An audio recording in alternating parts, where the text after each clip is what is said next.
క్రీస్తునందు ప్రియ యవన బిడ్డలారా, మన ప్రభువును రక్షకుడైన యేసుక్రీస్తు అతి పరిశుద్ధ నామమును బట్టి మరొకసారి మీకు శుభములు వందనాలు తెలియజేస్తున్నా. ఈ యొక్క మాసంలో ఈ చివరి శనివారం మనము ఇంటర్సెసరీ ప్రేయర్ విజ్ఞాపన ప్రార్థన చేసుకుంటాం. ప్రార్థనకి విజ్ఞాపన ప్రార్థనకి వ్యత్యాసం ఉన్నది. సో మనము మన యొక్క ప్రార్థనలు యథావిధిగా విజ్ఞాపన ప్రార్థనలు అలాగే ప్రార్థన చేస్తూ ఉంటాం, కుటుంబ ప్రార్థనలు అలాగే ప్రార్థన చేస్తూ ఉంటాం, సాధారణ ప్రార్థనలు అలాగే చేస్తూ ఉంటాం, సంఘములో ఏదైనా ప్రత్యేకమైనటువంటి సందర్భాల్లో చేసేటువంటి ప్రార్థనలు అలాగే మనం చేసుకుంటూ వెళ్తూ ఉంటాం. అయితే ఈ యొక్క విజ్ఞాపన ప్రార్థన, వాట్ ఈస్ ఇంటర్సెసరీ, విజ్ఞాపన అంటే ఏమిటి మనం తెలుసుకుందాం. కొద్ది నిమిషాలు మనము ఈ యొక్క విజ్ఞాపన ప్రార్థన గురించి ధ్యానం చేసుకుందాం. తర్వాత యథావిధిగా మనము ఇంతకు మునుపు చేసేటువంటి రీతిగా మన విజ్ఞాపన ప్రార్థనలు మనము అందరం చేద్దాం. సో వాట్ ఈస్ ఇంటర్సెసరీ అంటే, intercessory is an act of praying on behalf of others. ఇతరుల కొరకు మనము ప్రార్థన చేసేటువంటి ఒక ప్రక్రియనే మనం విజ్ఞాపన ప్రార్థన అని అంటూ ఉన్నాం. దేవుని పరలోకంలో ఉన్నటువంటి పరిశుద్ధుడైనటువంటి దేవునికి మానవులకి మధ్యలో నిలువబడి ఉండి అడగడం, standing in the middle of two persons, intercessory విజ్ఞాపన, ఇరువురి మధ్యలో నిలువబడి ప్రార్థన చేయడం. సో అనగా మన యొక్క వ్యక్తిగతమైనటువంటి అవసరతలు కాదు, కానీ ఇతరుల కొరకు దేవుని వద్ద మనము చేసేటువంటి ప్రార్థన విజ్ఞాపన ప్రార్థన. సో మనము ఈ యొక్క విజ్ఞాపన ప్రార్థన అనేటువంటిది ఒక ప్రయోజనకరమైనటువంటిదిగా ఉన్నది. ఈ యొక్క విజ్ఞాపన ప్రార్థన ఆశీర్వాదకరంగా ఉంటూ ఉన్నది.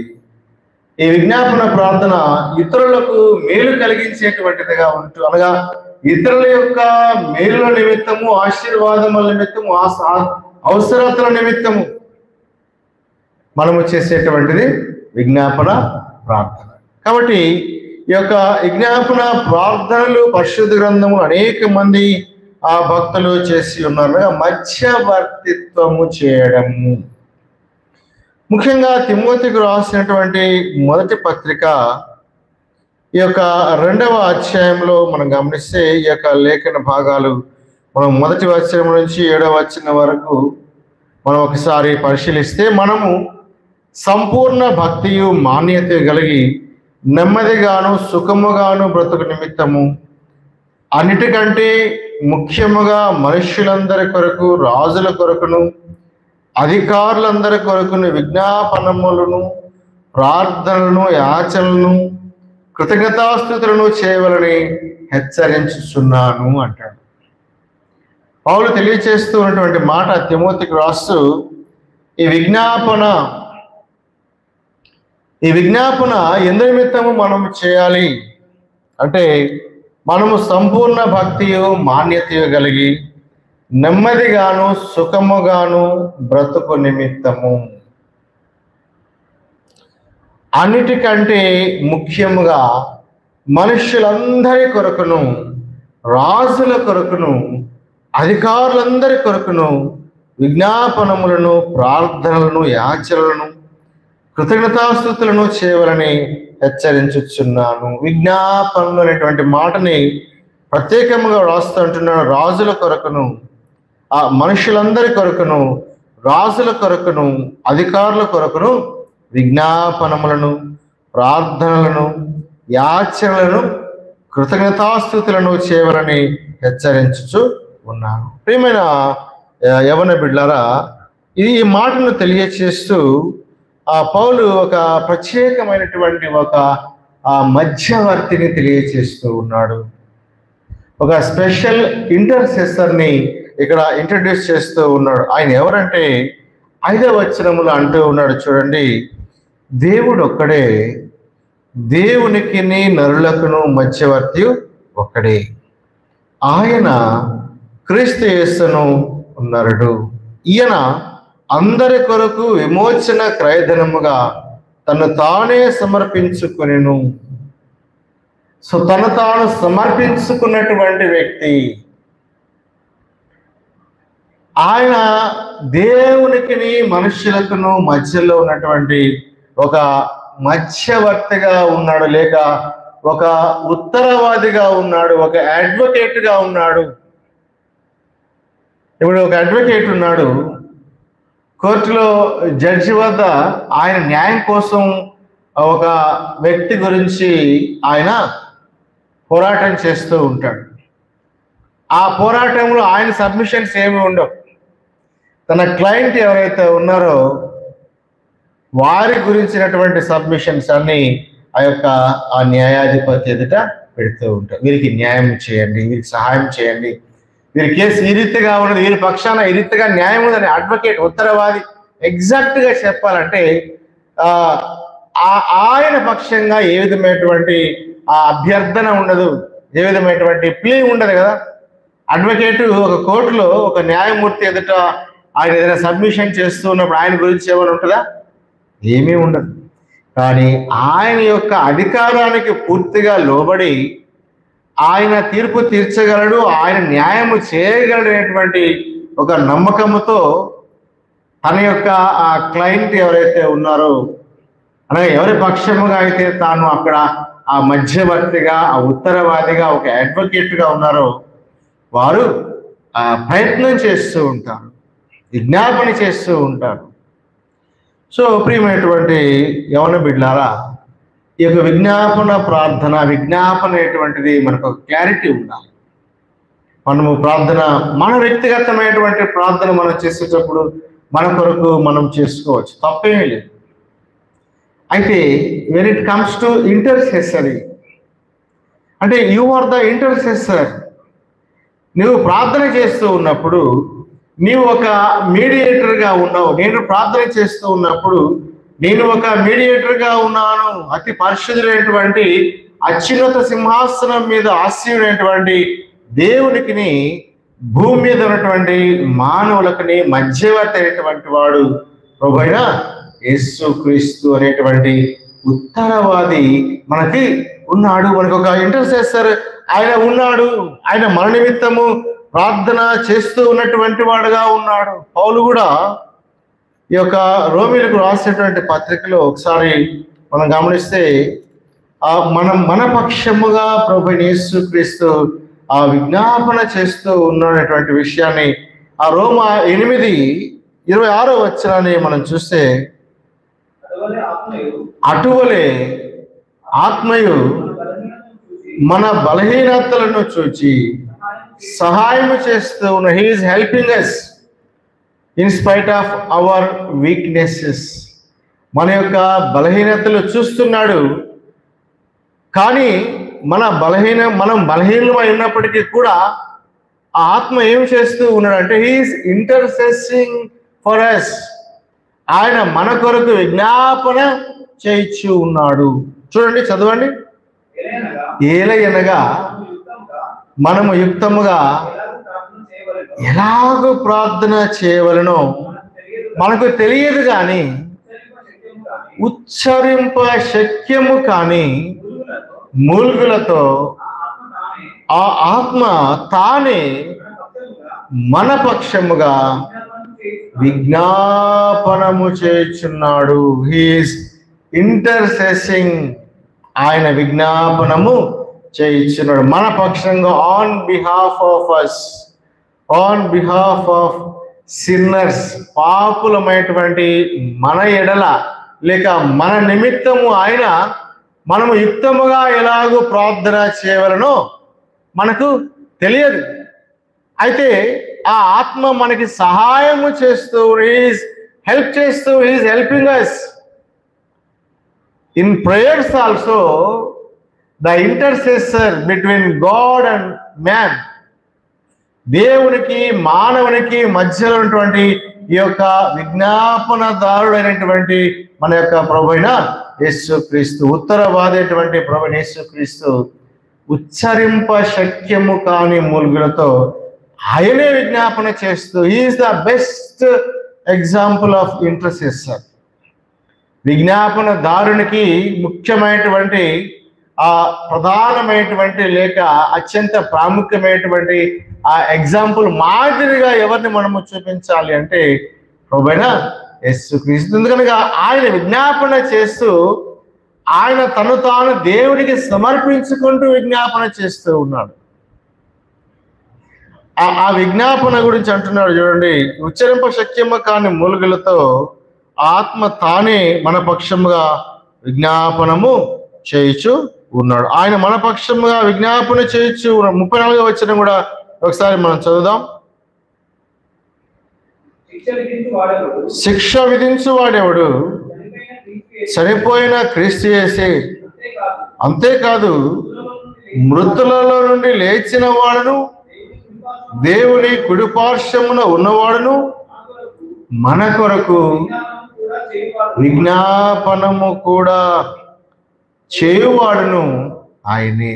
శిక్ష విధించేవాడు ఆయనేనంట, చనిపోయిన క్రీస్తు యేసే. అంతేకాదు మృతులలో నుండి లేచిన వాడును దేవుని కుడిపార్శ్వమున ఉన్నవాడును మన కొరకు విజ్ఞాపనము కూడా చేయవాడు ఆయనే. మన కొరకు విజ్ఞాపనము కూడా చేయవాడు అనగా ఆయన గురించి ఆయన ఏమి దేవుణ్ణి అడగడు. దేవుని బిడ్డ యేసుక్రీస్తు తన గురించి దేవుని వద్ద విజ్ఞాపన ఏమి చేయడు. ఆ మధ్యవర్తిగా he was standing in the middle. ఆ దేవునికి ఆ మానవునికి మధ్యలో, in other words he standing in the gap. ఆ ఏర్పడినటువంటి ఆ గ్యాప్ లో, ఆ ఖాళీలో ఆయన ఉంటూ ఉన్నాడు. సో ఈ యొక్క ఇంటర్సెషన్ ద్వారా he is admitting himself to God. తనని తాను దేవునికి ఆయన సమర్పించుకొనొచ్చు. ఆ ప్రార్థన, విజ్ఞాపనలు, యాచనలు, ఉచ్చరింప శక్యము కానిటువంటివన్నీ కూడా మన పక్షముగా ఆయన చేస్తూ ఆయన తనను తాను ఆ దేవునికి ఆయన చూడండి 6వ వచనం మనం చూస్తే, ఆ 1 తిమోతికి రాసిన పత్రిక 2వ అధ్యాయము 6వ వచనంలో ఈయన అందరి కొరకు విమోచన క్రయధనముగా తన్ను తానే సమర్పించుకొను. విమోచన క్రయధనముగా తను తానే సమర్పించుకొను. మనము ఈ విజ్ఞాపన ప్రార్థన, ఇంటర్సెసరీ ప్రేయర్ అనేటువంటిది చేస్తూ ఉన్నప్పుడు ఆ కొద్ది సమయం, ఒకవేళ నువ్వు మానవుడివి, నీ జీవితం మొత్తం నువ్వు నీ కొరకు ప్రార్థన చేయకుండా ఉండమని ఏమి చెప్పట్లేదు. ఆ విజ్ఞాపన ప్రార్థన చేస్తూ ఉన్నప్పుడు నీవు దేవునికి సమర్పించుకుని ప్రార్థన చేయాలి. You must sacrifice yourself. సమర్పించుకోవడం, అర్పించుకోవడం అంటే అది నీ కొరకు కేటాయించబడిన సమయముగా కాక, అనగా ఇతరుల కొరకు కేటాయించబడినటువంటి సమయముగా నీవు విజ్ఞాపన చేయాలి. నీవు చేసేటువంటి ప్రార్థన దేవునికి ఇష్టమైనటువంటిదిగా, ఇంపైనటువంటి సువాసనగా ఉన్నప్పుడు ఆ ప్రార్థన అంగీకరించబడుతుంది. ఇతరుల కొరకు ఎప్పుడైతే మనం ప్రార్థన చేస్తామో, ఇతరుల పాపములు మీరు క్షమించని ఎడల మీ పాపములను క్షమించబడవు అనగా, ఇతరుల కొరకు అనగా నిన్ను వలె నీ పొరుగు వారిని ప్రేమించమనేటువంటి ఆజ్ఞలో ఇతరుల కొరకు నీవు ఏమి మేలు చేయాలి, ఏమి మంచి చేయాలి అనేటువంటివన్నీ కూడా ఆ లిస్టులో నీవు రాసుకోవచ్చు. You can write it down.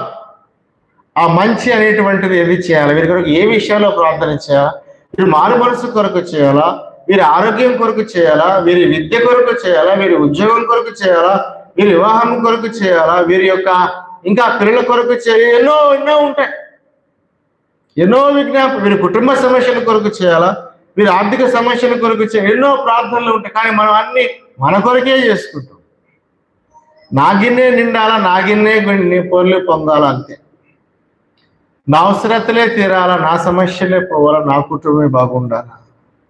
ఎవరికి వారమే చేసుకునేటువంటిది విజ్ఞాపన ప్రార్థన కాదు, కానీ ఇతరుల కొరకు చేసేటువంటి. In order to praying intercessory అంటున్నాడు, మనుషులందరి కొరకు అంటున్నాడు, రాజుల కొరకు అంటున్నాడు, అధికారుల కొరకు ఆ రాజు నీకు నచ్చినా నచ్చకపోయినా వారి కొరకు ప్రార్థించాలి.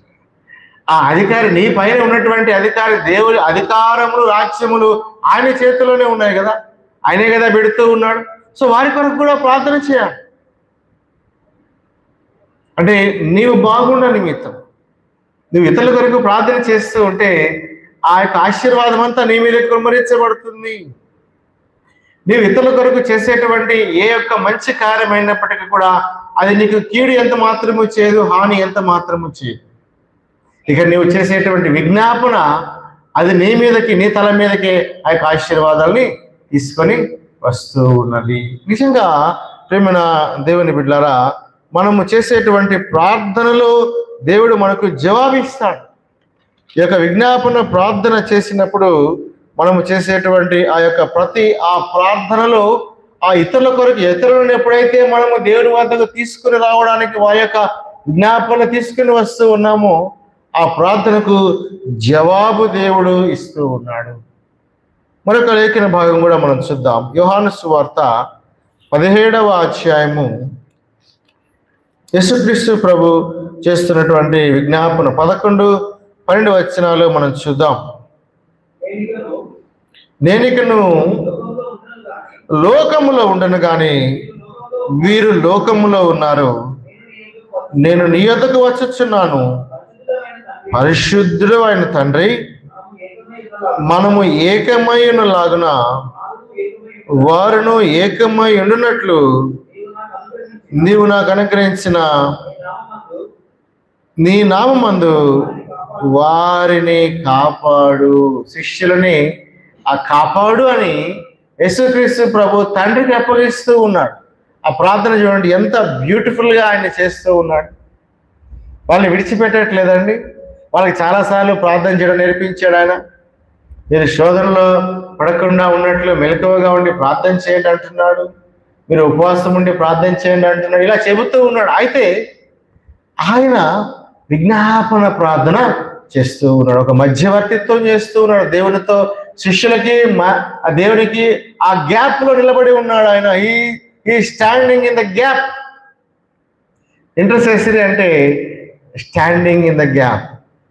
ఈ రెండు వర్గాల మధ్యలో నిలబడి ఉండడము, దేవునికి మానవునికి మధ్యలో ఉండడము, ప్రాధేయపడము, సహాయం చేయి, ఇవన్నీ కాపాడు.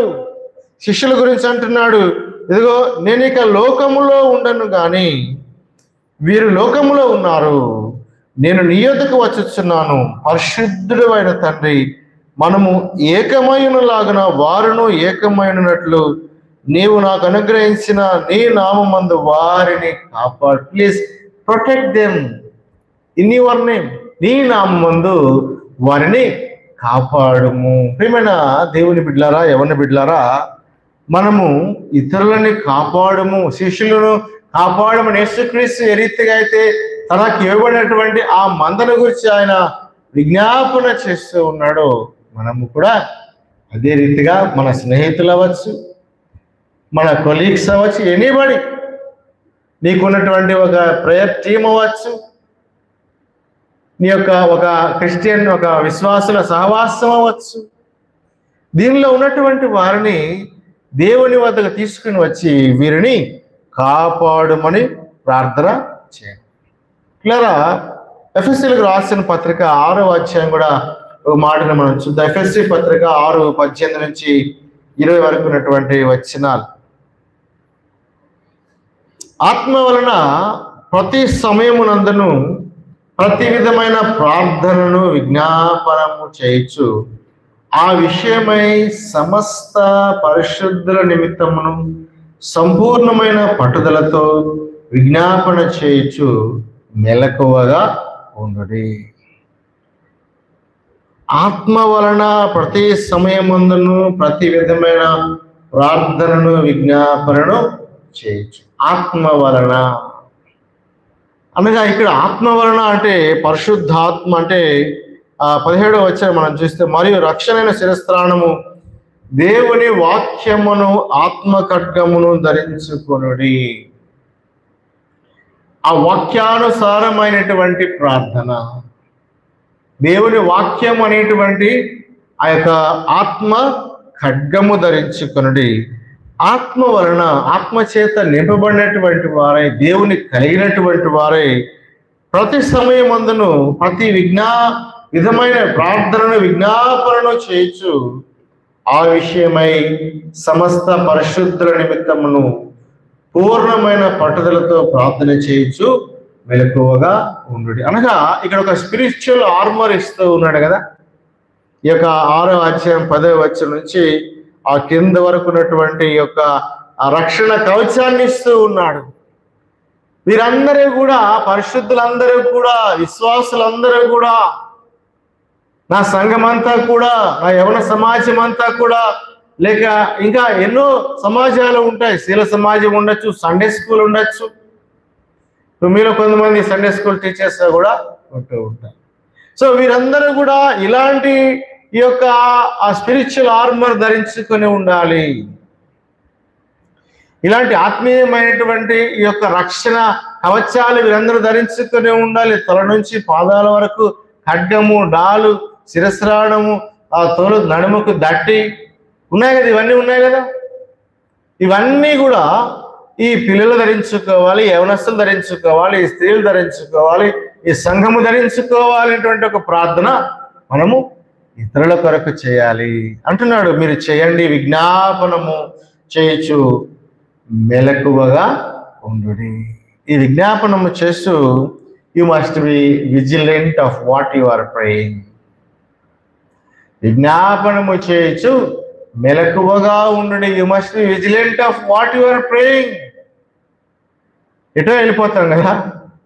ఇక్కడ స్టార్ట్ చేస్తే మనం ఎక్కడ పోతామో మనకే తెలియదు. ప్రార్థనలో కొన్నిసార్లు ఎలా ముగించాలో కూడా మనకి చాలా మందికి తెలియదు. ప్రార్థన చెబుతాం, బాగా చెబుతాం, స్టార్టింగ్ పోతా ఉంటే ఇక మనం కళ్ళు మూసుకుంటే మనకు ఏవో కనబడుతూ ఉంటాయి. రైళ్ళు, బస్సులు, విమానాలు అన్నీ కనబడుతూ ఉంటాయి. వాటిలన్నీ ఎక్కేసి ఎటు వెళ్ళిపోతాం మనం. So you must be vigilant of what you are ఇంటర్సెసింగ్.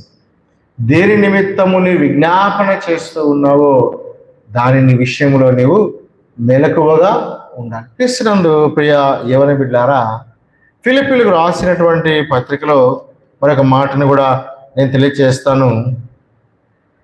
మొదటి అధ్యాయము, ఫిలిప్పీ మొదటి అధ్యాయము 9-10 వచనాలు మనం చూద్దాం. పౌలు ప్రార్థిస్తున్నాడు, చూడండి. మీరు శ్రేష్టమైన కార్యములను వివేచింపగలవారగటకు మీ ప్రేమ తెలివితోనూ సకల విధములైన అనుభవ జ్ఞానముతోనూ కూడినదై అంతకంతకు అభివృద్ధి పొందవలనని, ఇందువలన దేవునికి మహిమయు స్తోత్రమును కలిగినట్లు మీరు యేసు క్రీస్తు వలనైనా నీతి ఫలములతో నిండుకొనిన వారై క్రీస్తు దినమునకు నిష్కపటులను నిర్దోషులను కావాలనని ప్రార్థించుచున్నాను. He is interceding for his church. ఏ సంఘానికైతే ఆయన లెటర్ రాస్తూ ఉన్నాడు, ఈ ఫిలిప్పీ సంఘానికి ఒక లేఖ రాస్తూ ఉన్నాడు.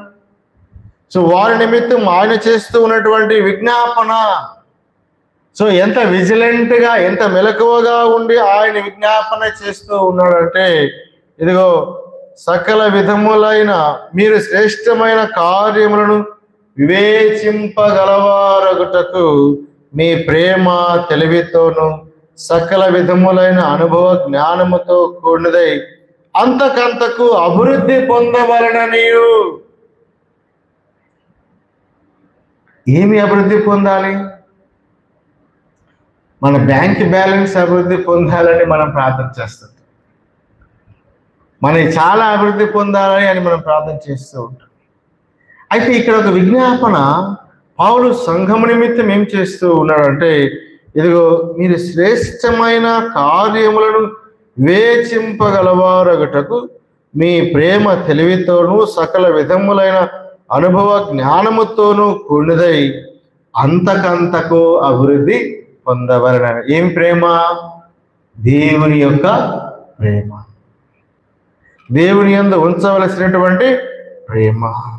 సో దేవుని ప్రేమించేటువంటి విషయంలో ఆ యొక్క అనుభవ జ్ఞానము అంతకంతకు శ్రేష్టమైనటువంటి వాటి విషయములు మనము తెలుసుకోవడానికి మన యొక్క జ్ఞానం అభివృద్ధి చెందాలని పౌలు ఇక్కడ ప్రార్థన చేయాలని చెబుతూ ఉన్నాడు.